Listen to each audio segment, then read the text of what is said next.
പൈനാപ്പിളിൻ്റെ തൊലി പലപ്പോഴും pineapple cut ചെയ്യുന്ന സമയത്ത് നമ്മളെ ഒത്തിരി വേദനിപ്പിക്കാറുണ്ടല്ലേ.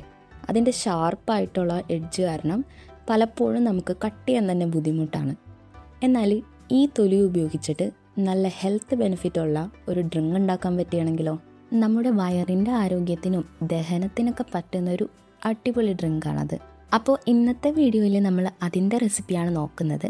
കൂടാതെ ഒരു പൈനാപ്പിളിൻ്റെ ഒരു ഭാഗം പോലും വേസ്റ്റ് ആക്കാതെ എങ്ങനെ അടിപൊളിയായിട്ട് 2 വിഭവങ്ങൾ ഉണ്ടാക്കാനും കൂടെ നമ്മൾ നോക്കും.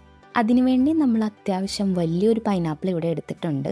അപ്പോൾ പൈനാപ്പിളിൻ്റെ തൊലി നമ്മൾ ഉപയോഗിക്കുന്നത് കൊണ്ട് തന്നെ ഇത് നന്നായിട്ട് ക്ലീൻ ചെയ്തെടുക്കണം. ഇനി നമ്മൾ ഈ പൈനാപ്പിളിൻ്റെ തൊലി കട്ട് ചെയ്തെടുക്കുകയാണ് ചെയ്യുന്നത്. കുറച്ച് കഴമ്പോടുകൂടെ തന്നെ നമുക്ക് ആ തൊലി കട്ട് ചെയ്തെടുക്കാം കേട്ടോ. അധികം കഴമ്പല്ല, ഒരു കുറച്ച് കഴമ്പ് ആ തൊലിയോടുകൂടെ ചേർത്തിട്ട് വേണം കട്ട് ചെയ്തെടുക്കാനായിട്ട്.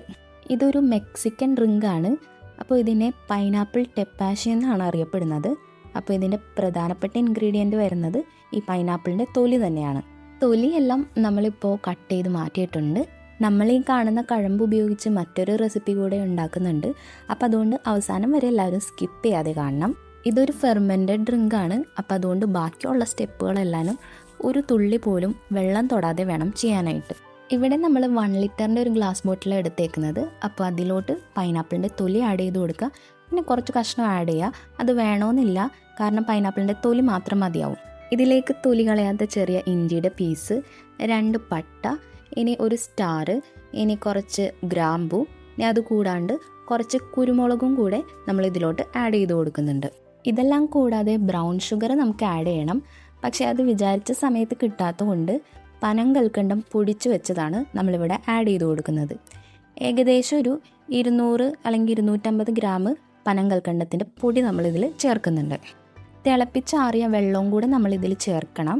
ആ കുപ്പി കംപ്ലീറ്റ് ആയിട്ട് ഫില്ല് ചെയ്യരുത്, എന്നാൽ ഏകദേശം ഒരു 1/4 ഭാഗത്തോളം ഫില്ല് ചെയ്യുന്ന രീതിയിൽ വെള്ളം ഒഴിച്ച് കൊടുക്കുക. ഇനി ഇതൊരു കോട്ടൺ തുണി ഉപയോഗിച്ച് നമ്മൾ അടച്ചു വെക്കുകയാണ് ചെയ്യുന്നത്. അത് നന്നായിട്ട് കെട്ടിവെക്കുക. ഡയറക്റ്റ് സൺലൈറ്റ് കൊള്ളാത്ത വിധത്തിൽ നമ്മളത് മാറ്റി വെക്കണം. ഏകദേശം 3 ദിവസം മതിയാവും. 3 ദിവസത്തേക്ക് നമ്മളിതൊന്ന് മാറ്റി വെക്കുക. 24 മണിക്കൂർ ആകുമ്പോഴത്തേക്കും ഇതിൽ പത വന്ന് തുടങ്ങും. അപ്പോൾ ഉണങ്ങിയ ഒരു മരത്തിൻ്റെ തവി ഉപയോഗിച്ചൊന്ന് ഇളക്കി കൊടുക്കുക. അപ്പോൾ ഓരോ ദിവസവും നമ്മളത് ചെയ്യണം. അങ്ങനെ 3 ദിവസം കണ്ടിന്യൂസ് ആയിട്ട് ചെയ്യാം. മാക്സിമം നമ്മൾ 3 അല്ലെങ്കിൽ 4 ദിവസം വരെ വെക്കാൻ പാടുള്ളൂ. ഇനി 3 ദിവസത്തിന് ശേഷം നമ്മളിത് അരിച്ചെടുത്തിട്ടുണ്ട്. അരിച്ചെടുത്ത ആ ഒരു പാനീയം നമ്മൾ ഈ ഒരു ഗ്ലാസ് ബോട്ടിലോട്ട് മാറ്റുവാണ്. തണുപ്പൊക്കെ ഇഷ്ടമുള്ളവരാണെന്നുണ്ടെങ്കിൽ ഈ ഒരു ഡ്രിങ്ക് നിങ്ങൾക്ക് ഫ്രിഡ്ജിൽ വെച്ചിട്ട് യൂസ് ചെയ്യാനായിട്ട് പറ്റും. ഇല്ലാന്നുണ്ടെങ്കിൽ ഈ ഒരു സ്റ്റേജിൽ തന്നെ നിങ്ങൾക്ക് യൂസ് ചെയ്യാനായിട്ട് പറ്റും. ഇതൊരു ഫെർമെൻറ്റഡ് ഡ്രിങ്ക് ആയതുകൊണ്ട് തന്നെ ഡൈജഷനൊക്കെ പറ്റിയ നല്ലൊരു ഡ്രിങ്കാണ്. അപ്പോൾ ഇതിൻ്റെ ചെറിയൊരു അളവിൽ മാത്രം കുടിച്ചാൽ പോലും നിങ്ങൾക്ക് ഡൈജഷൻ നല്ല രീതിയിൽ നടക്കും. എനിക്ക് തണുപ്പ് ഇഷ്ടമുള്ളത് കൊണ്ട് തന്നെ ഞാനിത് ഫ്രിഡ്ജിൽ വെച്ചിട്ടാണ് കേട്ടോ യൂസ് ചെയ്തത്. ഡെയിലി ഇത് ചെറിയൊരു അളവിൽ കുടിച്ചപ്പോൾ തന്നെ എൻ്റെ ഡൈജഷനൊക്കെ നന്നായിട്ട് നടന്നു. അപ്പോൾ അതുകൊണ്ട് തന്നെ സ്റ്റൊമക്കിനും വലിയൊരു ആശ്വാസം കിട്ടി. പിന്നെ അതുകൂടാണ്ട് ഇൻഫ്ലമേഷനൊക്കെ കുറക്കാനായിട്ടും എന്നെ ഇത് ഒരുപാട് ഹെൽപ്പ് ചെയ്തു. അപ്പോൾ നിങ്ങളും ഇത് ട്രൈ ചെയ്യുകയാണെന്നുണ്ടെങ്കിൽ നിങ്ങൾക്കും ഇത് കുടിച്ചാൽ ധാരാളം ബെനിഫിറ്റുകൾ കിട്ടും. അപ്പോൾ ഉറപ്പായിട്ട് ഇത് ട്രൈ ചെയ്യാം കേട്ടോ. ഇനി നമ്മൾ പൈനാപ്പിളിൻ്റെ ബാക്കി വന്ന ഭാഗം കൊണ്ട് മറ്റൊരു റെസിപ്പിയാണ് നോക്കാൻ പോകുന്നത്. അപ്പോൾ ബാലൻസ് വന്ന പൈനാപ്പിൾ വളരെ ചെറിയൊരു സൈസിൽ കട്ട് ചെയ്തെടുക്കുക. ഇതും ഡൈജഷന് ഹെൽപ്പ് ചെയ്യുന്ന റെസിപ്പിയാണ് കേട്ടോ. അപ്പോൾ അതുകൊണ്ട് ഉറപ്പായിട്ടും നിങ്ങൾ ട്രൈ ചെയ്യണം. അപ്പോൾ ബാലൻസ് വന്ന പൈനാപ്പിൾ എല്ലാവരും നമ്മൾ ഇത്രയും ചെറുതായിട്ട് അരിഞ്ഞെടുത്തിട്ടുണ്ട് കേട്ടോ. ഇനി ഇതിലേക്ക് ഒരു ഇൻഗ്രീഡിയൻറ്റും കൂടെ മതി. അതാണ് പനങ്കൽക്കണ്ടം. പനങ്കൽക്കണ്ടം ഇല്ലാന്നുണ്ടെങ്കിൽ നോർമൽ കൽക്കണ്ടം ഉപയോഗിക്കാം കേട്ടോ. അത് പൊടിച്ചെടുക്കുക. ഇനി ഒരു ഗ്ലാസ് ബോട്ടിൽ എടുത്തിട്ട് നമ്മൾ നേരത്തെ കട്ട് ചെയ്ത് വെച്ച ആ പൈനാപ്പിൾ ഇതിലോട്ട് ആഡ് ചെയ്ത് കൊടുക്കുക. അപ്പോൾ നമ്മൾ ഇതിലോട്ട് 2-3 സ്പൂൺ പൈനാപ്പിളിൻ്റെ പീസസ് ആഡ് ചെയ്ത് കൊടുക്കുന്നുണ്ട് കേട്ടോ. അപ്പോൾ അതിന് ശേഷം നമ്മൾ പൊടിച്ചു വെച്ച പനങ്കൽക്കണ്ടത്തിൻ്റെ പൊടിയും കൂടെ ഇതിലോട്ട് ചേർത്ത് കൊടുക്കുക. അപ്പോൾ 2 സ്പൂൺ പൊടി ആഡ് ചെയ്തതിന് ശേഷം നമ്മൾ വീണ്ടും പൈനാപ്പിൾ കട്ട് ചെയ്തത് ആഡ് ചെയ്ത് കൊടുക്കുകയാണ്. അതിൻ്റെ മുകളിൽ വീണ്ടും പൊടി ആഡ് ചെയ്ത് കൊടുക്കും. അങ്ങനെ നമ്മൾ ലെയർ ആയിട്ടാണ് ചെയ്യുന്നത്. ഒരു 2-3 ലെയർ നമുക്ക് ഇതേപോലെ തന്നെ ചെയ്യാനായിട്ട് പറ്റും. അപ്പോൾ ലാസ്റ്റ് ആ പൊടിയും കൂടി ഇട്ടതിന് ശേഷം നമ്മളുടെ ബോട്ടിൽ ഫില്ലായി കിട്ടിയിട്ടുണ്ട്. അപ്പോൾ ഇത് നമ്മൾ അടച്ച് വെക്കുക. എന്നിട്ട് ഫ്രിഡ്ജിൽ വെച്ചിട്ടാണ് യൂസ് ചെയ്യുന്നത്. ഒരു 5-6 മണിക്കൂർ വെച്ചതിന് ശേഷം നമുക്കിത് ഉപയോഗിക്കാം. അപ്പോൾ ഇത് കുറഞ്ഞത് 5 മണിക്കൂറെങ്കിലും ഫ്രിഡ്ജിൽ വെച്ചതിന് ശേഷം മാത്രം യൂസ് ചെയ്യുക. കാരണം ഫ്രിഡ്ജിൽ വെച്ചാൽ മാത്രമാണ് ഈ പൈനാപ്പിളിൻ്റെ സിറപ്പ് ഇറങ്ങി വരുള്ളൂ.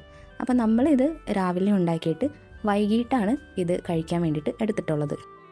ഫ്രിഡ്ജിൽ വെച്ചതിന് ശേഷം കണ്ടോ സിറപ്പ് നന്നായിട്ട് ഇറങ്ങി വന്നിട്ടുണ്ട്. അപ്പോൾ ഇത് നമ്മളുടെ ഡൈജഷനൊക്കെ പറ്റിയ നല്ലൊരു റെസിപ്പിയാണ് കേട്ടോ. അപ്പോൾ ഈ സിറപ്പും അതേപോലെ തന്നെ നമ്മളുടെ ഈ പീസുകളാണെന്നുണ്ടെങ്കിലും ഈ പനങ്കൽക്കണ്ട് ഇട്ടതുകൊണ്ട് നല്ല മധുരമാണ്.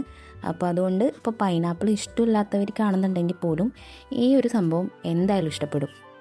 നമ്മൾ ഫുഡൊക്കെ കഴിച്ചതിന് ശേഷം ഇത് 1-2 സ്പൂണൊക്കെ കഴിക്കുകയാണെന്നുണ്ടെങ്കിൽ അത് ടേസ്റ്റുമായിരിക്കും, അതേപോലെ തന്നെ നമ്മളുടെ ഡൈജഷനും കൂടെ നല്ലതായിരിക്കും.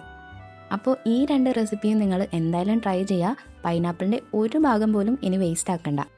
റെസിപ്പി നിങ്ങൾക്ക് ഹെൽപ്ഫുള്ളായിട്ട് തോന്നിയാൽ കമൻറ്റ് ചെയ്യുക. അപ്പം നമ്മുടെ ചാനലും സബ്സ്ക്രൈബ് ചെയ്യാനായിട്ട് മറക്കല്ലേ കേട്ടോ.